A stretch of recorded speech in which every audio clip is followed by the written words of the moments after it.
ಕರ್ನಾಟಕ ಲೋಕಸೇವಾ ಆಯೋಗ ಕೆಪಿಎಸ್ಸಿಯಲ್ಲಿ ಕೈಗಾರಿಕಾ ವಿಸ್ತರಣಾಧಿಕಾರಿಗಳ ಹುದ್ದೆಯ ನೇಮಕಾತಿಯಲ್ಲಿ ಲೋಪಗಳಾಗಿರುವ ಕುರಿತು ಆಯೋಗದ ಕಾರ್ಯದರ್ಶಿ ಅವರು ಸಲ್ಲಿಸಿರುವ ವರದಿಯನ್ನು ಆಧರಿಸಿ ಉನ್ನತ ಮಟ್ಟದ ತನಿಖೆ ನಡೆಸುವಂತೆ ಕೇಂದ್ರ ಹೊಸ ಹಾಗೂ ನವೀಕರಿಸಬಹುದಾದ ಇಂಧನ ಖಾತೆ ಸಚಿವ ಪ್ರಹ್ಲಾದ್ ಜೋಶಿ ಆಗ್ರಹಿಸಿದ್ದಾರೆ.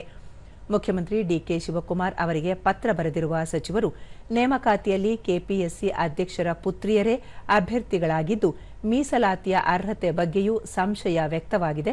ಆದಾಯದ ಮಾನದಂಡಗಳನ್ನು ಪೂರೈಸಿಲ್ಲ ಎಂದು ಹೇಳಲಾಗುತ್ತಿದ್ದು ತಪ್ಪು ಮಾಹಿತಿಗಳನ್ನು ನೀಡಿ ಪ್ರಾಮಾಣಿಕ ಮತ್ತು ಅರ್ಹ ಅಭ್ಯರ್ಥಿಗಳಿಗೆ ಅನ್ಯಾಯ ಮಾಡಿರುವ ಆರೋಪಗಳಿವೆ ಎಂದು ಕೇಂದ್ರ ಸಚಿವರು ವಿವರಿಸಿದ್ದಾರೆ.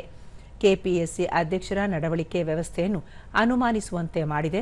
ಆಯೋಗದ ಪಾವಿತ್ರ್ಯತೆ ಕಾಪಾಡಲು ಮತ್ತು ಲಕ್ಷಾಂತರ ಉದ್ಯೋಗಾಕಾಂಕ್ಷಿಗಳಿಗೆ ನ್ಯಾಯ ಒದಗಿಸಲು ಪಾರದರ್ಶಕ ತನಿಖೆ ನಡೆಸಬೇಕು ಎಂದು ಕೇಂದ್ರ ಸಚಿವರು ಸಲಹೆ ನೀಡಿದ್ದಾರೆ.